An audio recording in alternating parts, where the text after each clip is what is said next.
Nem eu sabia que eu já tinha morrido e já não estava mais nesse plano. Quando eu fui para esse local, essas pessoas não poderiam dizer para mim o que estava acontecendo. Eu perguntava o que está acontecendo, eu tô com medo de estar aqui. E eles só diziam que não poderiam dizer. A única coisa que eles poderiam dizer é que tinha uma ordem que iria vir. E só a partir dessa ordem é que eu iria saber para onde eu ia. Foram 2 vezes, na realidade, que ela apareceu para mim, uma mulher. Quando ela apareceu, o teto da minha casa se abriu. Ela disse assim para mim: tu passou por uma cirurgia, voltou, só que tu tem que cumprir algumas coisas. Porque tu não cumpriu, foi te dado uma segunda chance. Tinha uma muralha, assim, como fosse um portal, e o meu avô tava lá, com a roupa todo de branco, assim, e tinham várias pessoas ao redor dele, na frente dele, assim, em círculo, e ele tava falando com essas pessoas. E ele tava muito apreensivo em me ver naquele local. E eu conseguia me comunicar com ele. Nem eu sabia que eu já tinha morrido, vamos dizer assim, e já não estava mais nesse plano. Eu não sabia. Na realidade, nós não sabemos quando acontece isso. O meu corpo, na realidade, meu corpo físico, né, ele já estava se desligando, eles já estavam fazendo estavam lavando, na realidade, todo meu abdômen, né, por dentro, com mangueira, tiraram todos os órgãos. E eu vi tudo aquilo, eu não sabia o que estava acontecendo, em espírito, vendo o meu corpo, né? E dali eu fui conduzida para um outro lugar, que eu não sabia o que estava acontecendo. A gente não sabe o que está acontecendo com a gente. A gente só vê o que está acontecendo. Mas a gente não sabe. E daí dali eu fui conduzida para um outro local. Eu não sabia que eu estava morrendo ali naquele momento. Eu só sabia que eu estava muito grave. O meu caso era muito grave. Tanto é que quando, vamos dizer assim, eles falaram, né, que eu precisava de transfusão sanguínea, eu perdi praticamente todo o sangue do meu corpo. Nós temos em torno de 4 litros, isso quem falou foi a médica, e eu perdi em torno de 3.600. Uma estimativa de em torno de 3.600. Então, naquele momento que eles me levaram novamente, eu simplesmente apaguei. Deu, como chama, uma tela preta e desligou. O meu corpo físico, eu senti se desligando por dentro. Só deu tempo de ela dizer: vamos tentar descobrir qual é o tipo sanguíneo dela. E eu disse: é O positivo. E ela só disse: você tem certeza que é O positivo? Tenho certeza absoluta. Aí eles já não precisaram fazer o teste em mim, eles já correram para pegar bolsas, né, de sangue O positivo. E daí, dali para frente, foi uma correria só para salvar minha vida. Nem a médica sabia que o caso era tão grave. Ela não conseguiu, só ela sozinha, vamos dizer assim, resolver aquela situação que ela nunca tinha se deparado na vida como médica. Ela disse que nunca tinha passado por um caso tão grave. Ela achou que ia me perder, vamos dizer assim, naquela maca que eu estava me esvaindo, eu estava... E dali eu fui para um outro local, e daí daquele momento eu não vi mais o meu corpo, eles ficaram trabalhando ali no meu corpo, só olhando para ver se eu já tinha morrido na realidade, porque se eu tivesse morrido, é ela que me conta, né, a médica. Ela ficava olhando se estava sangrando nos meus olhos, nariz, boca, ouvido. E daí já tinha dado também hemorragia dentro do crânio. E ela só ficava olhando, mas até então não tinha acontecido isso. Então eles tentaram salvar ao máximo, cauterizar ao máximo o sangramento e colocaram os órgãos tudo novamente para dentro. Fecharam. Foi isso que aconteceu. Mesmo eu bem grave. E daí eu fui para um outro local. E daí nesse local eu não sabia o que ia acontecer ali. Eu não sabia, na verdade, nem o que era aquilo ali.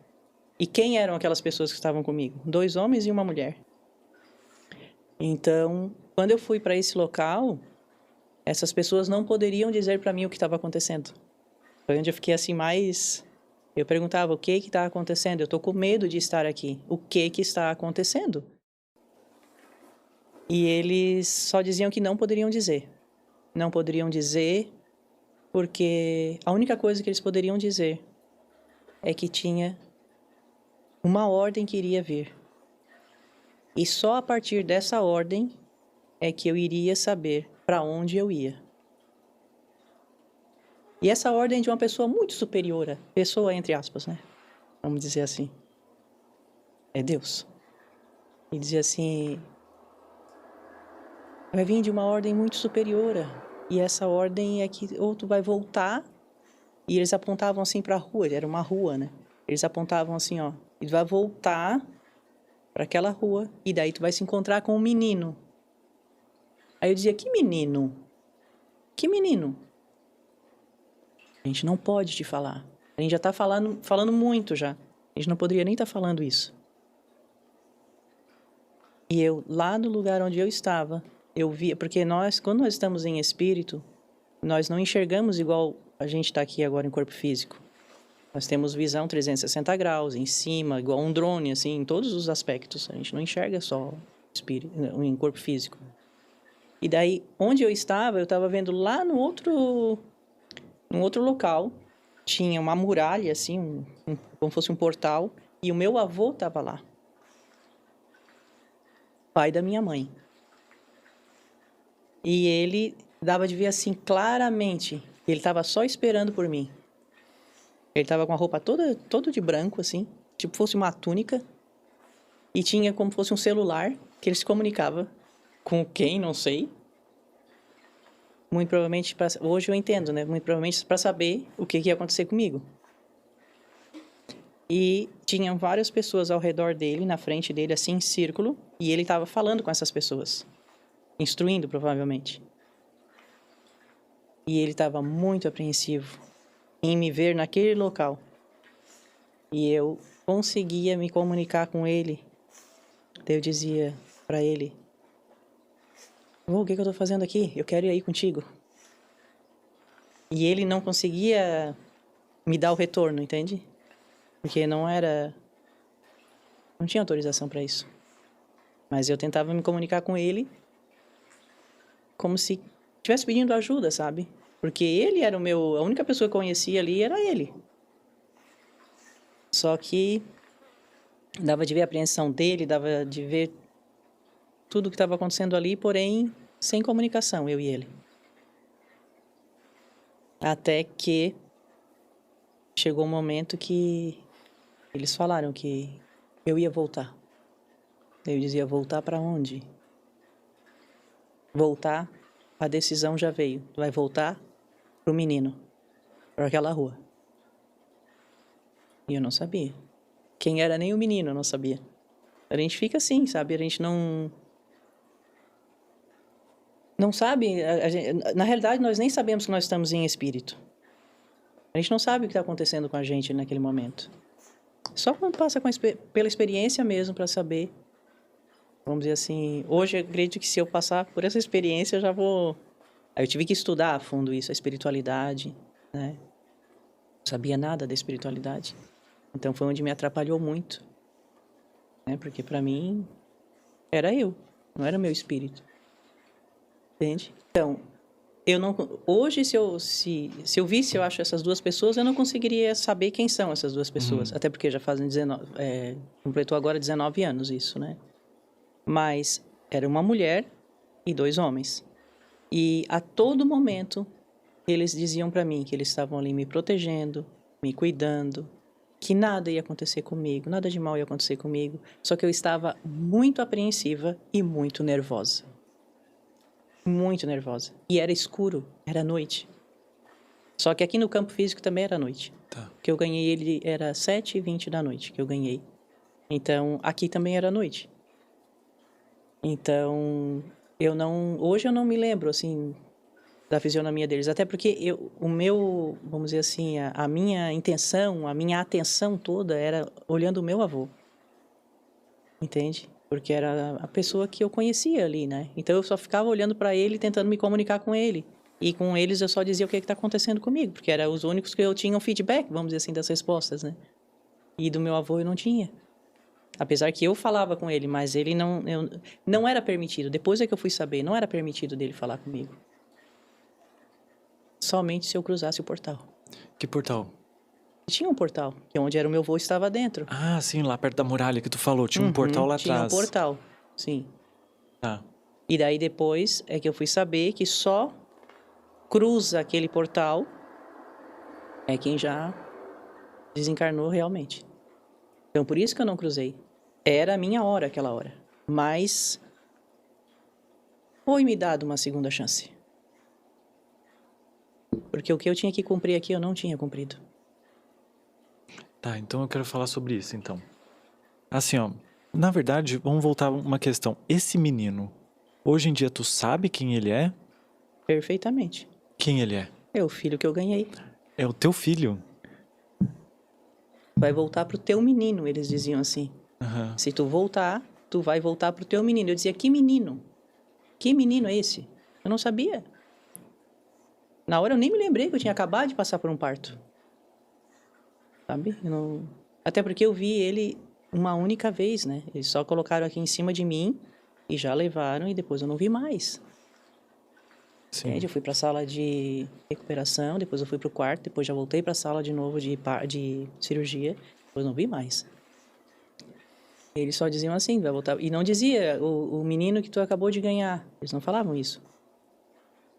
Só diziam que vai voltar para o menino. Sim. Na realidade, quando nós estamos entre a vida e a morte, como eu tive,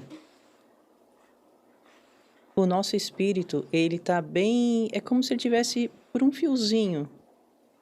Então, tu tá muito mais em espírito do que no mundo físico. Então, tu vê a espiritualidade. Tu conversa com a espiritualidade. Tu ouve a espiritualidade. E tu tá muito mais em espírito do que em carne. Entende? Só que eu não sabia disso. Eu era católica. Então, depois é que eu fui buscar. Depois que eu fui atrás. Isso ainda demorou 6 anos. Foi só 2012. Essa minha busca. Depois, até porque demorei 1 ano para me recuperar, né? Fiquei na UTI e tudo. Foi um ano. E dali em diante eu comecei uma busca, uma coisa interna que eu tinha. Eu sentia que aquilo ali era um divisor de águas que aconteceu na minha vida. E que dali, se eu pude voltar, porque daí tudo eu me lembrava, entendeu? Do que eles falaram. Que eu tinha que voltar. Daí depois assim que eu já estava melhor, vamos dizer assim, foi que eu caí em si que aquele menino era o meu filho que eu acabei de ganhar. Entende? E quando eu ainda estava em recuperação, vamos dizer assim, eu via e falava com a espiritualidade. Foram 2 vezes, na realidade, que ela apareceu para mim, uma mulher, tá? E ela vinha de cima. Quando ela apareceu, o céu todo, na realidade o teto, né, da minha casa se abriu e ela veio. E ela disse para mim, só que eu não sabia do que estava acontecendo. Ela disse assim para mim: "Tu passou por uma cirurgia, voltou, só que tu tem que cumprir algumas coisas. Tu vai precisar cumprir. Porque tu não cumpriu, foi te dado uma segunda chance." E eu estava muito, mas muito fraca. O meu hematócrito foi dado alta para mim com hematócrito em 6. Meus familiares tiveram que assinar, sabe, como fosse uma autorização, para que eu pudesse sair do hospital. Tamanha era a minha fraqueza. Porque lá eu não estava conseguindo me recuperar. Era muito barulho. Então, eles assinaram uma autorização, né, para que eu pudesse sair do hospital, para que a minha sogra, naquele momento, era a minha sogra que foi na minha casa e cuidou de mim, assim, praticamente 24 horas. Eu não saía da cama, de tão fraca que eu estava. Quem é da área médica sabe o que é um hematócrito em 6. Eu estava muito fraca mesmo. E daí eu fui melhorando. E daí, enquanto eu ainda estava bem fraca, fisicamente falando, foi onde eu via a espiritualidade, vinha e conversava comigo. E quando ela ia embora, essa mulher, ela emanava e dizia mesmo para mim: "Eu vou emanar muita saúde para ti agora." ela dizia pra mim. E daí das mãos dela saíam raios assim de luz e vinha em todo, principalmente nessa área minha aqui, ó, no meu peito. E eu olhava e via aqueles raios tudo entrando em mim. Muito, muito especial. Aí eu perguntava o que está acontecendo. Ela disse: eu estou te trazendo muita saúde. Eu estou recompondo todo o teu corpo físico. Ela dizia para mim. Eu não sabia também quem era essa mulher.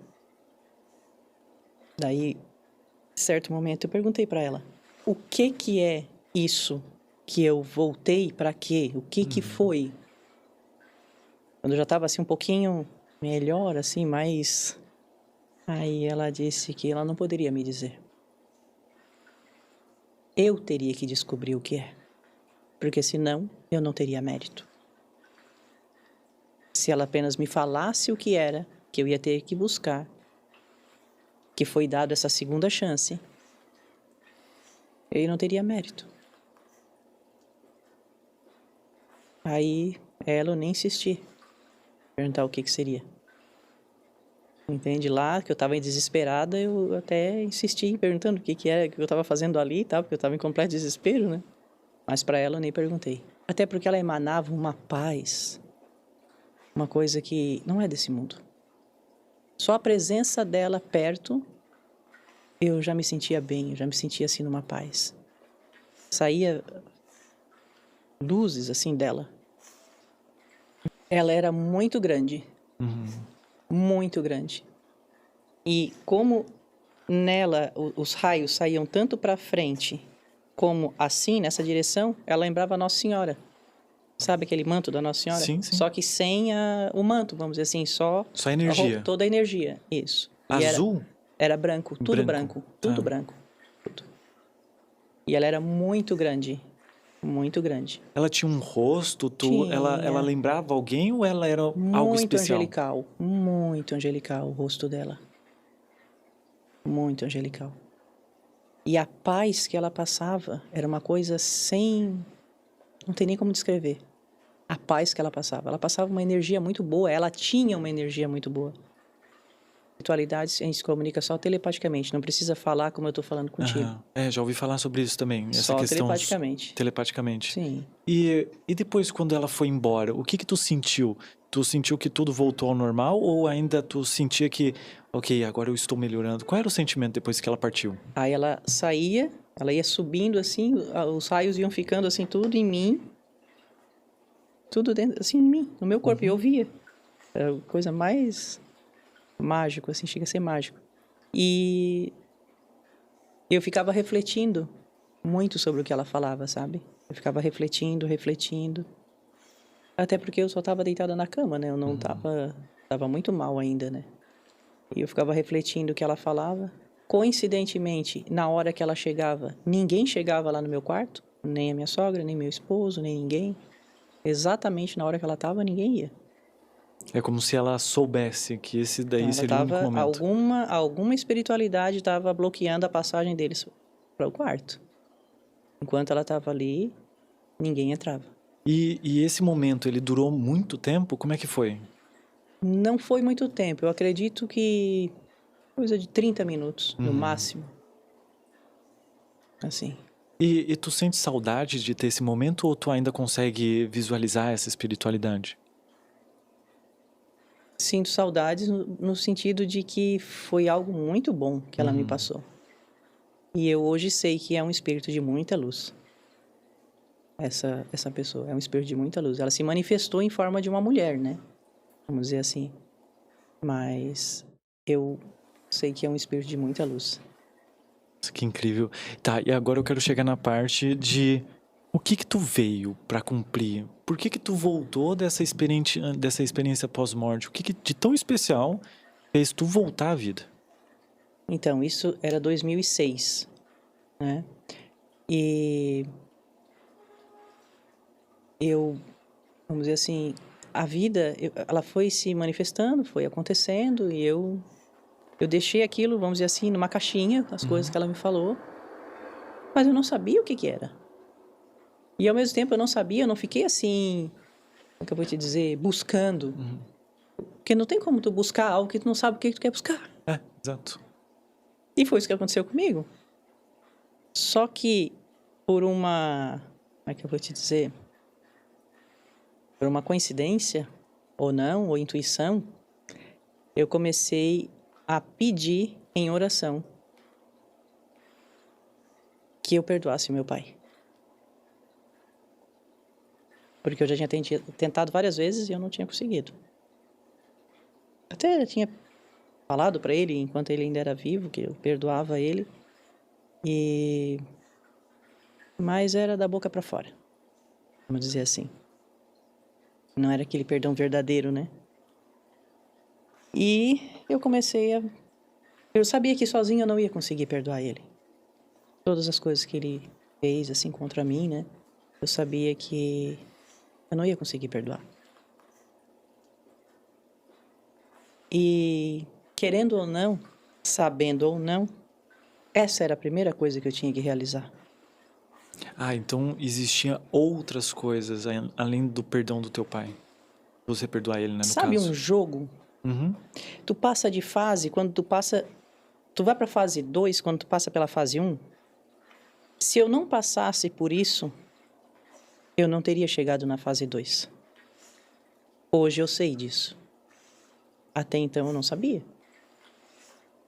Eu não sabia nem o que era. Muito menos o que eu ia passar. E aquilo era a primeira fase. Vamos dizer assim, que depois ia ter a segunda, terceira, quarta e assim sucessivamente. Entendeu? Quando eu fiquei quase 2 anos. Sabe o que é 2 anos? Falando no espelho. Eu escrevi no computador, do lado do meu espelho, toda a oração. E daí, imagina, né? 2 anos, no começo eu lia tudo, né? Depois já... E eu pedindo para Deus que me ajudasse a perdoar ele. Porque eu sabia que sozinha eu não ia conseguir. Mas Deus não é o Deus do impossível? Eu sei que sozinha é impossível, eu dizia. Sozinha é impossível, mas contigo, Senhor, eu consigo. E foi isso que eu fiz. Eu comecei a preparar... Eu estava passando por um processo, na realidade, esses quase 2 anos. Só que nem eu sabia. Nem eu sabia. Quando a gente está passando pelo processo, a gente não sabe que está passando pelo processo. A gente só passa. Sem ter muita consciência dele, entende? E, na realidade, aqueles quase 2 anos, Deus começou a preparar o meu coração. É como se ele começasse a preparar o terreno. E eu me lembro que uma das coisas na oração que eu falava era assim: que Deus fosse apagando cada coisa da minha memória que o meu pai fez contra mim. Que ele fosse apagando, que daí ia ser mais fácil de eu perdoar. Entende? E eu pedia isso muito para Deus. E Deus mostrava assim para mim: não vou apagar da tua memória o que ele fez, mas eu vou ressignificar o que ele fez. E foi isso que ele fez. Ele ressignificou todas as coisas que ele fez. E como eu passei por esse processo, eu sei o quanto é doloroso, o quanto é penoso. Hoje eu vou poder ajudar outras pessoas que também passam ou já passaram por isso e não conseguem perdoar. E pensam assim: não, é impossível. O que ele fez é impossível. Eu não vou conseguir perdoar. Não é impossível. Hoje eu posso dizer que não é. E que aquilo ali é um bloqueio. Enquanto a gente não consegue, é um bloqueio. É como se a tua vida ela não anda para frente. Ela não avança. Porque depois que eu comecei a busca no autoconhecimento, eu comecei a perceber, eu comecei a entender várias coisas e é como se fosse encaixando várias pecinhas de um quebra-cabeça, de um grande quebra-cabeça, que é o quebra-cabeça da nossa vida. E nessas pecinhas que vão Algumas pecinhas dessas são fundamentais. E enquanto tu não coloca aquela peça no lugar, não consegue colocar as outras. Não sei se tu consegue me entender. Consigo perfeitamente, porque eu acredito muito nisso, de que várias coisas que aconteceram na nossa vida foram para nos levar até onde que a gente está. Exato. Exato. E só que na hora que tu tá no processo, tu não sabe disso. Só tá vivendo. Só tá vivendo. Era o que estava acontecendo comigo. Eu só estava vivendo aquilo. E a partir da hora que eu consegui, eu disse, agora eu tô pronta. Eu tô pronta, porque eu já tinha ressignificado aqui dentro o que ele tinha feito. Todas as coisas que ele tinha feito. E eu tentei ir perdoar ele. Aí, chega a ser... Eu fui até Florianópolis, que era onde ele estava, né? Saí daqui da minha cidade para ir lá especificamente para fazer isso, né? É uma causa nobre, né? Ir lá dizer, ó, te perdoo, e era real, né? Ele simplesmente disse que não ia me receber. Nem falou comigo. Aí eu com toda essa preparação, pensa, imagina, com toda essa preparação, 2 anos me preparando. Chego lá e ele só manda uma pessoa dizer assim, ó, diz pra ela que eu não vou receber. Ele não sabia nem o que é que eu queria falar com ele. Era isso. Mas ele nem soube que era isso. Aí imagina como que eu voltei para casa. Deixa eu chutar. Aí tu me responde, porque muito provavelmente as pessoas passariam por isso. Eu não sei nem como é que eu reagiria, mas provavelmente com raiva, vergonha, alguma forma de... Cara, Todos esses sentimentos eu tive. e aí, depois, o que tu fez?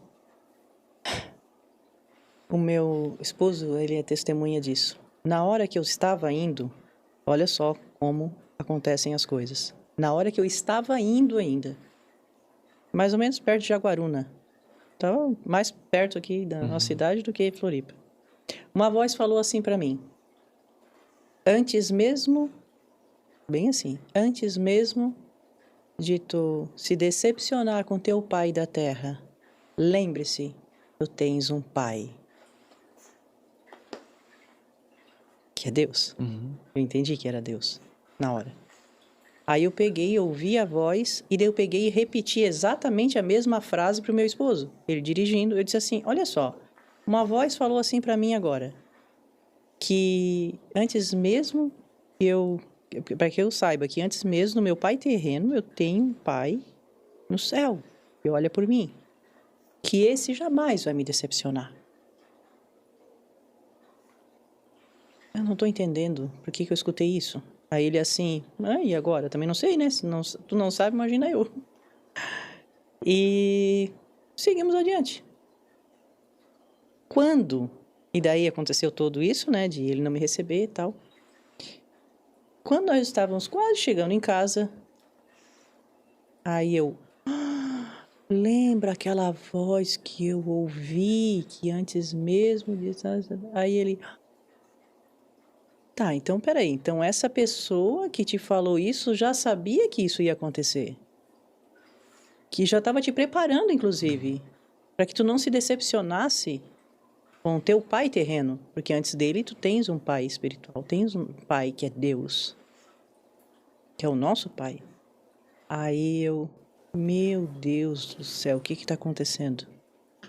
Na hora que ele falou que não ia me receber, eu nem me... E aí passaram-se meses. Uns meses. E daí eu disse, agora eu vou de novo. Porque eu me preparei 2 anos, agora como que ele não vai me receber? Ele tem que me receber. Deus preparou meu coração, eu vou lá. E eu falei com 2 tios e uma tia, irmãos dele. Falei da minha intenção. Falei que eu fui lá e que ele não me recebeu. Aí eles falaram assim pra mim, dessa vez ele vai te receber. Não, dessa vez ele vai. Nós vamos junto. Eu disse, o quê? Vocês vão junto? Sim, nós vamos junto. Nós vamos conversar com ele e nós vamos dizer, inclusive, o que tu tá indo lá falar com ele. É impossível ele não te receber, imagina. É impossível. Aí fiquei toda contente, né? Nossa. com o apoio de 3 tios, né? E ele gosta muito desses 3 irmãos. Esses 2 irmãos e essa irmã. Aí eu disse, então tá, então vamos de novo, vamos lá. E agora vai dar certo. Não, agora vai dar certo. Chegamos lá. Aí eles falaram assim, pra mim e pro meu esposo. Vocês 2 ficam esperando aí, que nós 3 vamos entrar, porque com os 3 ele falava. Nós 3 vamos entrar lá, vamos conversar com ele. E depois a Flávia entra. Assim nós fizemos. Ficaram lá em torno de 3 horas conversando com ele. Eu esperando no carro. Eu já estava ficando até desanimada. Mas quando eles saíram, né, eu pensei, agora demoraram para convencer ele, né? Mas agora posso entrar, né? Tava bem feliz, agora chegou a hora, tal, vou lá falar com ele.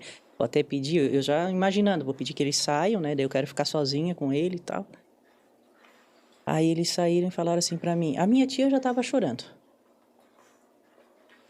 Daí ela falou assim, Flávia, minha filha, ela assim, infelizmente tu não vai poder fazer o que tu estava pensando em fazer. Aí eu disse, como assim? Ele não vai me receber de novo. Assim, não. A gente estava essas 3 horas lá até agora, falando com ele. E ele disse que não quer te receber. Inclusive, ele já sabe o que é o assunto. Nós já adiantamos para ele. Nós já conversamos com ele que era isso. E mesmo assim, ele não quer te receber.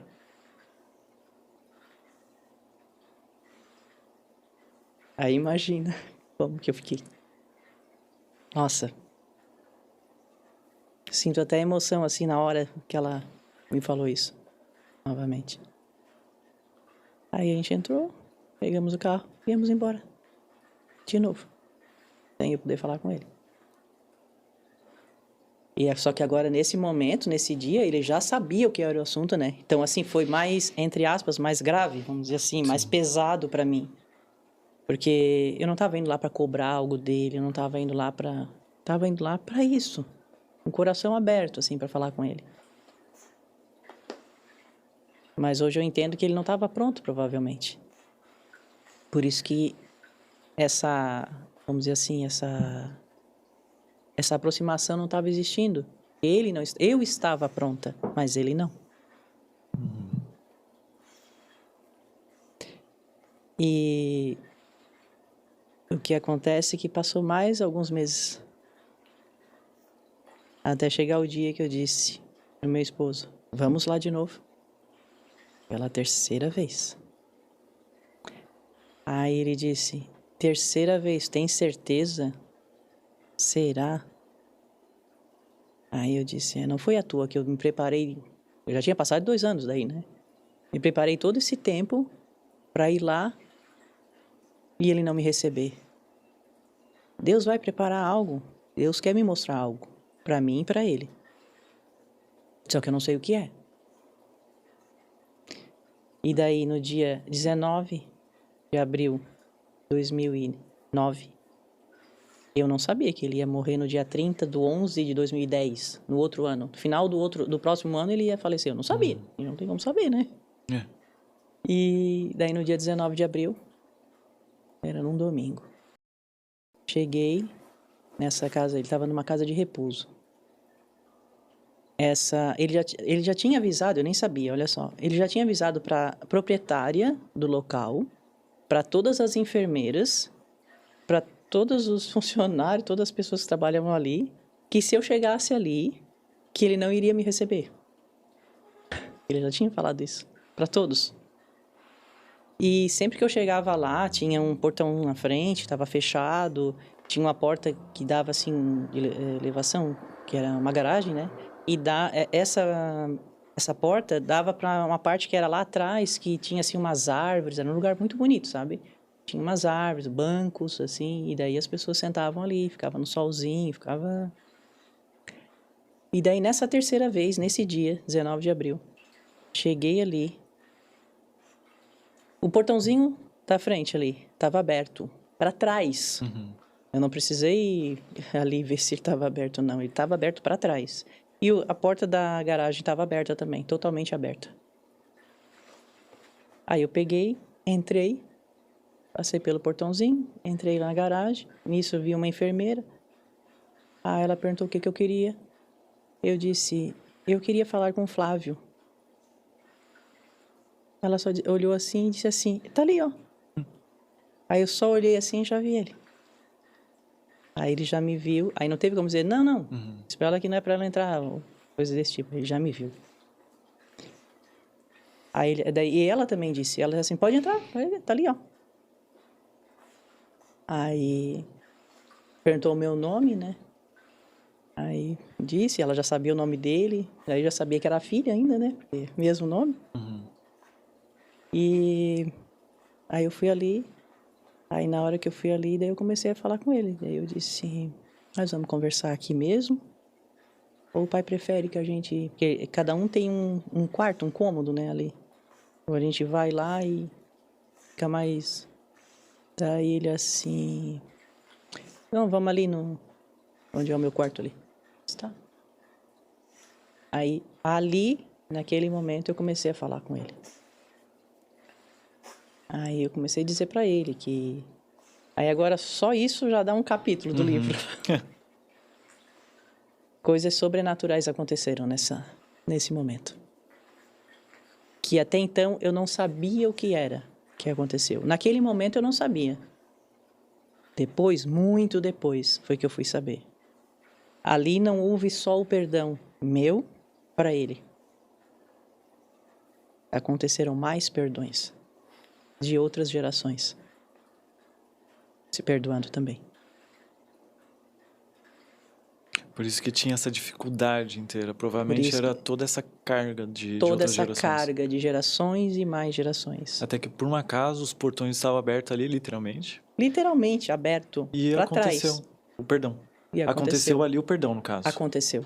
Ele te perdoou. Na realidade, eu pedi perdão para ele. E em nenhum momento ele disse assim para mim, e tu me perdoa também, minha filha? Em nenhum momento ele falou isso. Tu me perdoa por tudo que eu te fiz? Em nenhum momento. Porque hoje eu sei, ele não tinha maturidade espiritual para chegar com essa pergunta. Ele não estava preparado espiritualmente. Mas eu estava, né? E o meu perdão para ele foi tão verdadeiro, que depois, quando ele ficou bem mal, daí isso já no outro ano, né? Final do outro ano, 2010, eu ia cuidar dele na minha casa. Eu ia trazer ele para minha casa para cuidar dele. Daí eu fui na UTI todos os dias. Ele ficou na UTI 7 dias. Só que no hospital de Tubarão, não aqui. Eu ia todos os dias para ficar 15 minutos com ele. A visita era 15 minutos só. Percorria tudo isso para ficar só 15 minutos. Na realidade, ele estava totalmente inconsciente. Ele tinha obesidade mórbida, ele estava com todos os problemas de saúde que tu possa imaginar. Então, ele já estava respirando por aparelho, ele já estava bem mal, né? Então, aí eu segurava na mão dele, eu dizia que ele pudesse piscar o olho se ele estivesse me ouvindo, ele mexesse a minha mão, e nada ele fazia. Nada, absolutamente nada. E eu dizia o que estava se passando ali, eu dizia que ele estava no hospital, eu dizia quem que eu era, o que eu estava fazendo, que ele ia sair dali, que eu ia cuidar dele na minha casa, que ele ficasse tranquilo. Eu já perdoei ele mesmo de coração, que eu honrava a vida dele. Falei muita coisa para ele. E ele ali naquela situação. No outro dia, mesma coisa.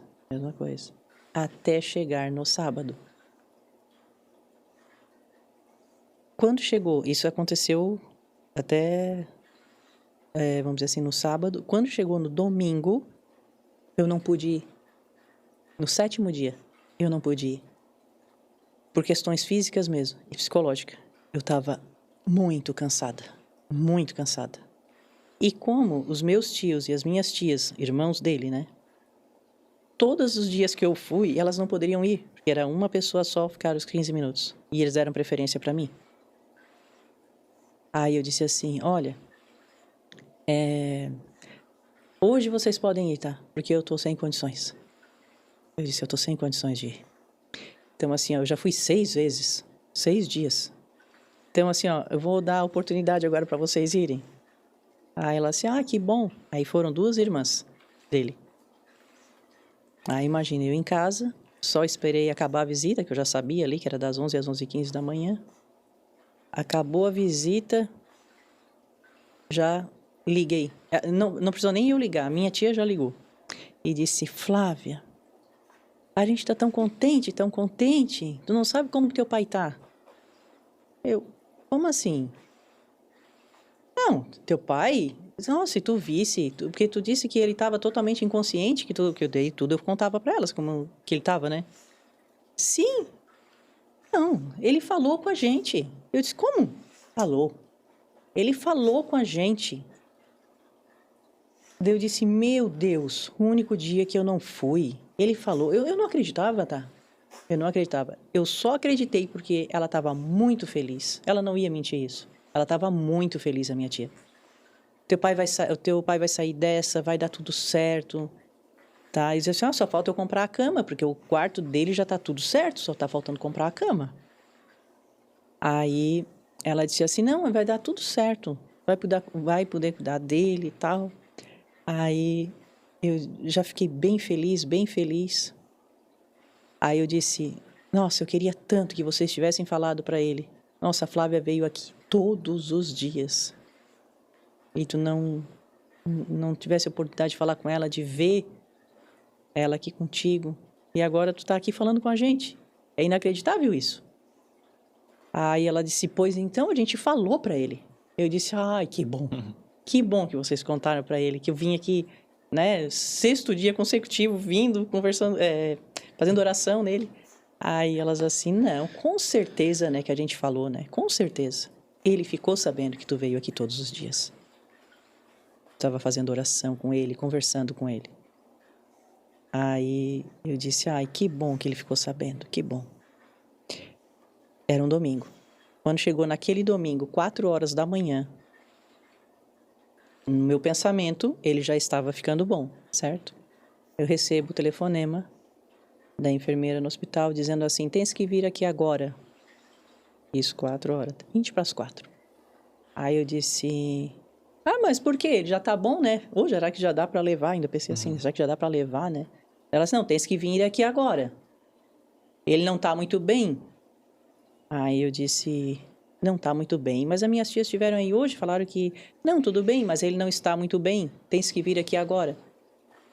Eu e meu marido, nós só trocamos de roupa, e a primeira roupa e fui pro hospital. Quando eu cheguei lá, ela deu a notícia, não, a hora que a gente ligou, ele já tinha falecido. Eu disse, como assim? Aí eu não acreditei. Eu não acreditei, porque eu tinha ido lá, elas tinham falado que ele já estava melhor, que ele tinha conversado com elas. Como assim? Daí ele disse, ele teve uma parada respiratória, parada cardíaca, e a gente conseguiu. A gente conseguiu reanimar, mas daí na segunda não. Depois teve outra. Ela disse que era por volta das 3 da manhã, deu outra. Aí essa, eles não conseguiram voltar. Deu uma em torno de 1 e pouca, uma coisa assim. Depois de novo outra. Às 3, daí não conseguiu. E ela me ligou, era umas 20 para as 4. Logo em seguida, ele já tinha falecido, entendeu? Só que na hora ela me falou, eles não falam pelo telefone, né? Só que daí eu não acreditei. Eu não acreditei, porque daí se elas falaram que ele estava bom, como assim? Ela já tinha até falado para ele que ele ia lá para casa. Na minha cabeça era isso que estava. Aí o meu chão simplesmente saiu fora. Perdi o meu chão. Disse, como assim? Aí eu peguei e não acreditei. Aí eu peguei e pedi pro médico deixar eu entrar lá na UTI e ver o leito onde ele estava. Aí eu fui correndo lá. Quando eu vi, cadê? Ninguém. Aí ele disse, ele não está mais lá. Nós já estamos preparando. Ele não está mais lá. Aí quando eu vi que ele não estava mais no leito, que era o leito que ele estava ali, aí que eu vi que era verdade. E depois de todo esse acontecimento com teu pai e com tuas tias e contigo mesmo, aonde que foi parar essa questão de, ok, tem que fazer o perdão com ele? isso conseguiu se concretizar? Ou ainda teve mais um passo e depois teve outra coisa que tu teve que ainda cumprir depois do perdão do teu pai? Então, aí, isso foi em 2009, Uhum. né? Que nós tivemos essa conversa, ele estava bem lúcido, bem... Foi em 2009. E isso aí foi final de 2010. Foi onde ele faleceu ali no final de novembro. Vai completar agora 15 anos. E... Só que eu não sabia que aquilo ali é que era, vamos dizer assim, a minha parte eu tinha feito. É porque assim, ó, as pessoas, elas acham que o perdão, ela é uma via de mão dupla. Ela não é. Uma pessoa pode fazer algo para mim e só eu perdoar. E a outra pessoa não. Só eu perdoar. Porque isso depende de como está o nosso adianto espiritual. Nós todos que estamos aqui, cada um nos encontramos numa certa evolução espiritual. Certo? E dependendo dessa evolução, às vezes nós já estamos num nível que a gente consegue perdoar ou não. Não necessariamente o outro vai ter que estar na mesma sintonia, na mesma evolução, espiritualmente falando. Tá entendendo? Então, o que aconteceu ali foi o seguinte: no momento que eu perdoei ele, foi muito benéfico para ele? Foi, mas foi muito mais para mim. Eu tirei uma carga, um peso de cima de mim. E essa carga, esse peso, só nós conseguimos tirar, não é o outro. E a gente pensa que é o outro, mas não é. Esses sentimentos que o outro provocou em nós, tudo bem, foi o outro que provocou em nós, mas foi nós que permitiu que aquele sentimento germinasse, né? E fizesse guarida dentro do nosso coração. Então é só nós que conseguimos tirar. Então, se é uma falta de perdão, só nós vamos conseguir tirar. E daí não depende do outro. É isso que eu quero chegar. Não depende do outro. Se, independentemente dele estar no momento dele ou não, de perdão, eu estava no meu momento. E só a partir da hora que tu perdoa alguém, e esse alguém é alguém bem próximo de ti, que é muito mais difícil, tá? Quando é sangue, quando é filho, principalmente, assim, relação entre pai e filho, né? É muito mais difícil perdoar do que se fosse um estranho, né? E vamos dizer assim, nesse contexto, fez muito melhor para mim do que para ele. Porque eu saí de lá leve. Eu flutuava, eu não andava quando eu saí de lá. Eu flutuava, literalmente. Eu não sentia fome, eu não sentia nada. Eu só sentia isso aqui meu parece assim que tivesse aberto, leve. É uma sensação que ela não é desse mundo. É uma paz interior inexplicável. E daí é só a partir da hora que tu passa por isso, é que tu sabe assim, realmente eu perdoei ele. Ele está livre do que ele fez, das coisas que ele fez contra mim. Eu posso me lembrar de todas as coisas que ele fez. Hoje, eu lembro com amor. Eu lembro com compaixão. Porque foi ressignificado. Porque foi ressignificado. Porque foi perdoado. Sim. E daí, dentro, ele entra como um aprendizado no nosso coração. Ele entra como vitória. Eu me sinto muito mais forte. Entende? Sim. Muito mais. E por isso que dizem que perdoar não é para os fracos. Realmente, perdoar não é para os fracos. Perdoar é só para os fortes. Com certeza. Porque quando tu passa por isso, é que tu se sente forte. Porque tu pensa assim, eu consegui superar tudo isso. Foram muitas coisas, mas eu consegui superar. E hoje, vamos dizer assim, a minha relação com ele é outra. Quando eu lembro dele. E antes do perdão, a minha relação era totalmente diferente. Quando eu lembrava dele, eu só lembrava as coisas ruins que ele fazia e o quanto tinha me afetado. Entende? Hoje não. Hoje eu sei eu lembro das coisas que ele fez, só que eu lembro, só que não tem o mesmo significado. Tem compaixão. Tem empatia. O que ele viveu também com os pais dele. Consequentemente, os pais dele, o que viveram com os pais deles. E assim sucessivamente. Os ascendentes. Sim. Então, assim, ele também deu o melhor que ele sabia. O melhor que ele podia fazer.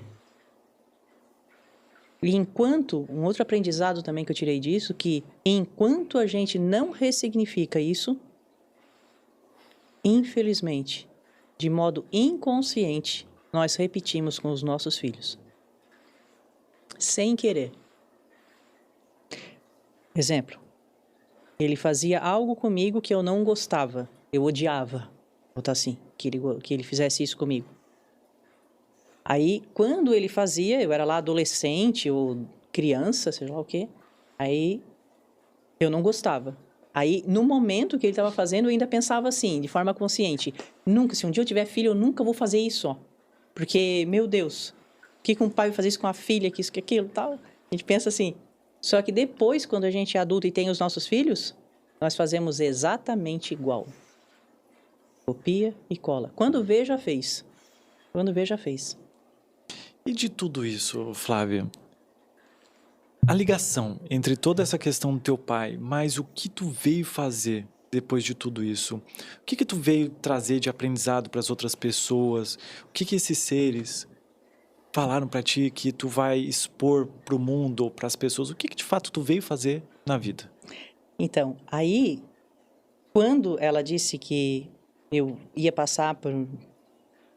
Na realidade, no momento eu não entendia, né, que era essas fases que eu ia ter que passar e que primeiro de tudo, para eu conseguir, eu tinha que conseguir o perdão. Eu nem sabia disso.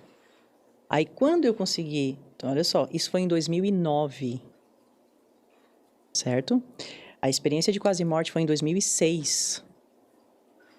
Vai fazendo uma coisa cronológica, assim, em 2006. 3 anos depois, né, quase 3, porque foi em abril e a coisa foi em junho. Eu fiquei de 2009, vamos colocar assim, vivendo a vida como... Aí tá, eu já tinha perdoado ele, já tinha falecido em 2010. E daí eu fui vivendo a vida como eu achava que era e de forma...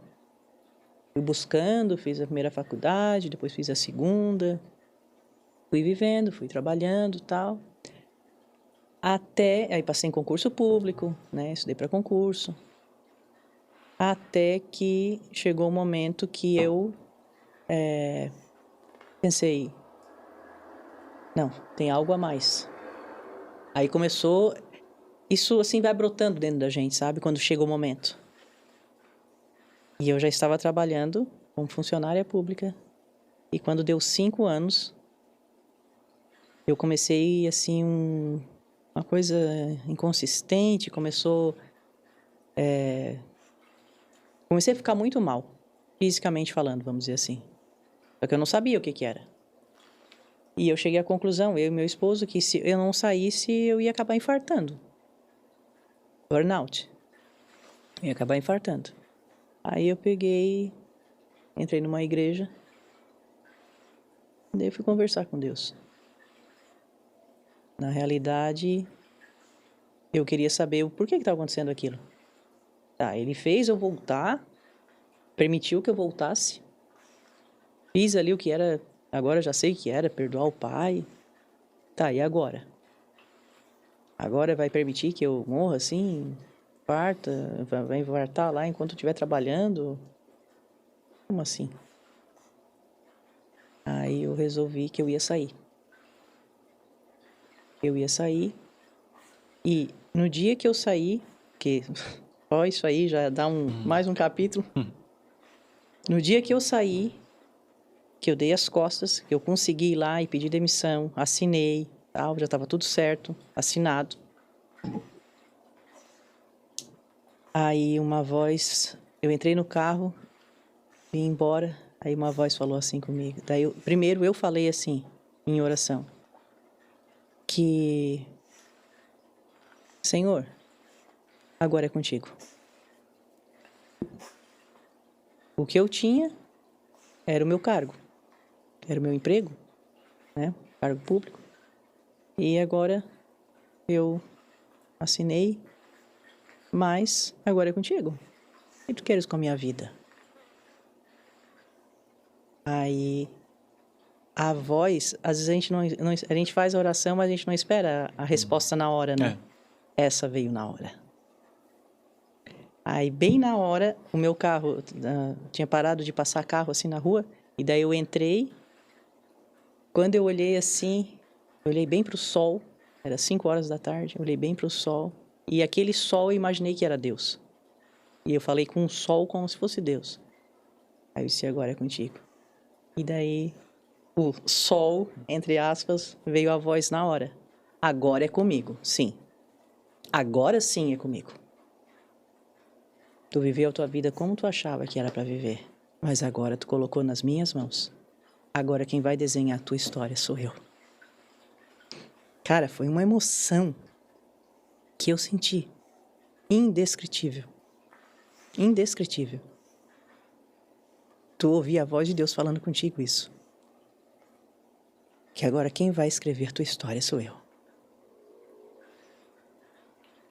Vai se começar a cumprir o que era para te ter cumprido. Agora. E agora para saber o que era. Aí, de lá para cá, Deus começou a mostrar um monte de coisa para mim. Isso foi em 2023. E no mesmo ano, né, eu comecei daí meu processo de autoconhecimento. E nesse mesmo ano, eu tive encontro com o meu pai, em espírito, né, já estava... E daí ele mesmo disse para mim. Ele disse que ele veio com uma missão. Ele disse, eu vim falar contigo, minha filha, eu vim numa missão. Tenho 2 coisas para falar contigo. Aí ele se ajoelhou na minha frente. A hora que ele se ajoelhou, eu disse, não, pai, não se ajoelha, levanta. A gente só se ajoelha para Deus. Aí ele disse, tu merece que eu peça perdão para ti. De joelho, minha filha. Eu assisti essa cena. Com os meus olhos fechados. Aí ele disse, tu merece que eu peça perdão para ti. De joelho. Tanta coisa que eu fiz para ti. E o que tu fez para mim, tu desbloqueou. Aí que eu fui entender o que aconteceu com o perdão. O perdão, ele é um sentimento tão poderoso que chamar forte é pouco. Chamar forte. Ele é algo tão poderoso que a gente não sabe que ele ativa outras coisas no plano espiritual.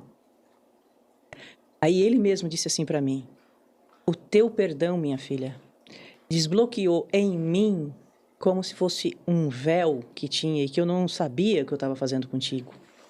E nem eu tinha noção do que eu fazia contigo, das coisas erradas que eu fiz contra vocês, que na realidade não foi só contra mim, mas meus irmãos também, meus 2 irmãos, a minha mãe. Ele disse que ele não tinha essa noção do que ele estava fazendo. Ele sabia das coisas erradas, como a gente tem no nosso instinto, as coisas erradas que a gente faz algo errado, certo? Mas ele não tinha essa noção 100%. E daí, como houve esse perdão, desbloqueia para ele como se fosse abrindo um véu. E daí ele tem a possibilidade de saber o que ele estava fazendo. Eu não sabia disso. Foi ele que me falou. Eu disse, meu Deus. Daí ele disse, e hoje eu sei, minha filha, quanto mal eu te fiz. Tu merece que eu peça perdão de joelho para ti. Naquele dia que tu me pediu perdão, eu não te pedi. Eu sofro muito, muito, muito. Imagina, isso foi em 2009, isso aconteceu em 2023. Ele assim, eu sofro muito no plano espiritual por eu não ter te pedido perdão. Eu sofro muito, mas foi concedido para que eu viesse e te pedisse perdão. Aí, perdoei, né? Lógico, já tinha perdoado, né? Aí ele disse, né? Ele quis, assim, a resposta concreta, né? De mim, se eu perdoava realmente, aquela coisa formal, né? Aí eu disse que sim, que eu perdoava, que ele já estava mais que perdoado. Aí ele pegou e disse, mas eu falei para ti que eu vim, que eu tinha 2 coisas para cumprir. Aí eu disse, qual é a segunda coisa, pai? Aí ele disse, eu queria te dizer que o lugar que tu tá trabalhando realmente vai acontecer o que tu tá pensando. Vai acabar infartando. Porque isso foi antes da conversa que eu... Vai acabar que tu vai infartando lá. Vai acabar infartar. Porque assim, ó... Tu tá numa condição de saúde que... Nem a minha respiração mais eu dava conta, tá? Minha respiração. Tão atrapalhada que eu tava. E ele disse... Eu já sei parte do que vai acontecer contigo.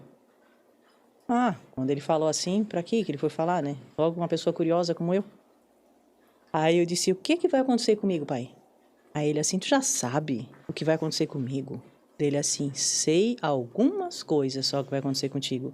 Só que eu não posso te falar. Eu não tenho autorização pra te falar. Olha só, eu não sabia disso. Eles sabem, mas eles não... Daí eu disse, não tem autorização? Não. Eu não tenho autorização. Mas agora é que tu vai começar a viver, minha filha. É agora que a tua vida vai começar. Pai, do que o pai tá falando? E daí fiquei curiosa, né? Me fala alguma coisa. Ele assim, ó, a única coisa que eu tenho pra te falar, que eu posso te falar é... Tens que assinar e sair da onde tu tá. Confia em mim. É a melhor coisa que tu vai poder fazer na tua vida. Tu confia em mim, minha filha? Ele disse pra mim. Eu disse, confio, pai. Então tá. Se tu confia em mim, eles falaram pra mim. Eles, quem eu não sei quem é, tá? Ele assim, ó, eles falaram pra mim que só se eu viesse aqui e te pedisse, era capaz de tu assinar. Porque eu sei que aquilo lá é muito importante pra ti. Foi uma conquista que tu fez. E tu teve mérito. Muito mérito. Estudou bastante. Teve muito mérito. Aí eu disse, sim. Daí ele assim, só que o que tem pra ti é maior. É bem maior, tu não tens noção, minha filha. Ah, se eu pudesse te dizer. Aí eu... Tá. Então, o pai acha que eu devo sair? Não, eu vim aqui em missão. Eu vim aqui te pedir. E eu gostaria que tu me prometesse que a próxima vez que tu vai lá, tu vai assinar a tua demissão. Eu tô te pedindo isso. Confia em mim. Eu disse, tá bom.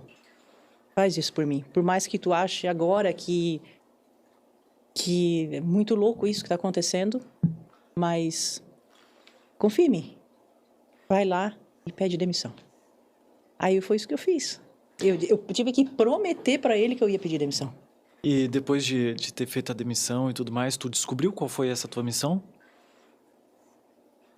Vou ensinar, eu vou, com a minha história, através da minha história, eu tive vários ensinamentos, né?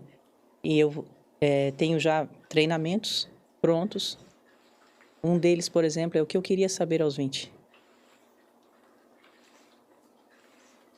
Imagina de todos esses tropeços, de todos esses erros, de todas essas experiências, o que eu posso chegar para hoje uma pessoa com 20 anos que não sabe nem qual é o curso que vai fazer, faculdade.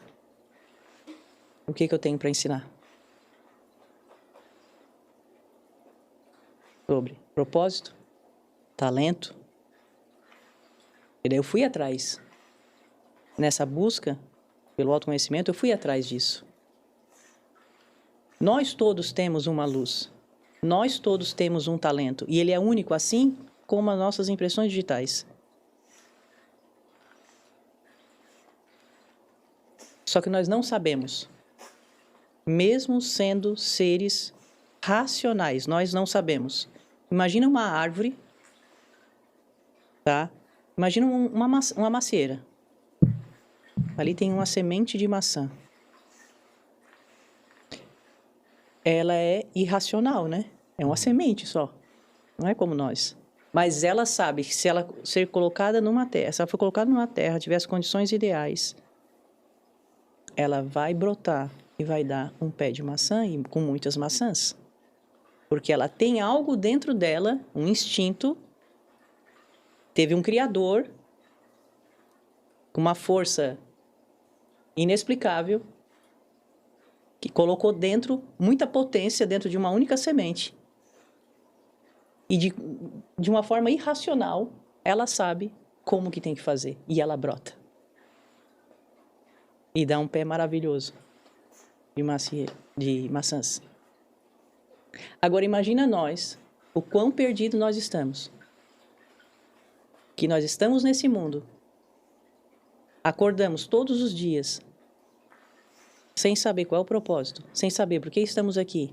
Por que viemos.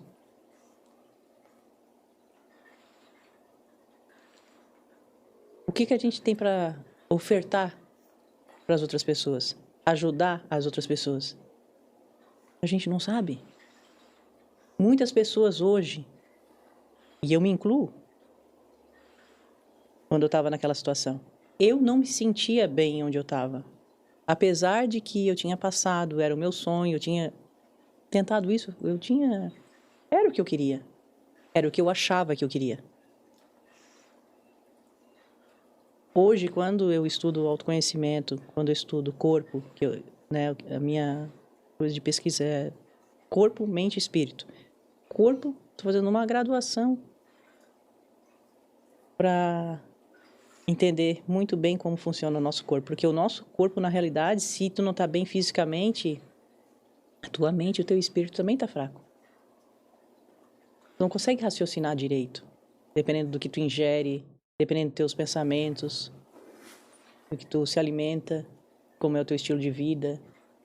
O teu corpo o nosso corpo, ele é uma máquina. E ele não dá potência como ele tem que dar. Tu não usufrui do que essa máquina tem para usufruir.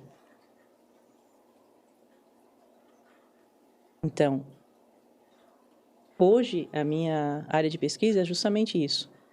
Corpo, mente e espírito. É um tripé. Somos o quê? Triunos. Então, a gente não tem que cuidar só do corpo. Mente e espírito também. E quando eu me debrucei na mente, eu fui aprender neurociência.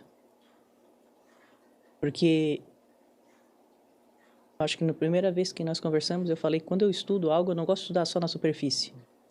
Eu gosto de estudar na profundidade. É profundidade mesmo. Até me perco de tanto profundo que eu vou indo em águas profundas, assim. E quando eu estudei, muito sobre neurociência, e fui fazendo curso e mais curso de neurociências e tal, e eu percebi que a nossa mente, as nossas crenças, tudo que está instalado, vamos dizer assim, como se fossem aplicativos na nossa mente, é isso que vai governar a nossa vida. Tal qual um celular, tu instala aplicativos, é o que vai rodar, é o que vai permanecer ali. Enquanto tu não desinstalar aquele aplicativo e colocar outro, é aquele ali que vai ficar rodando.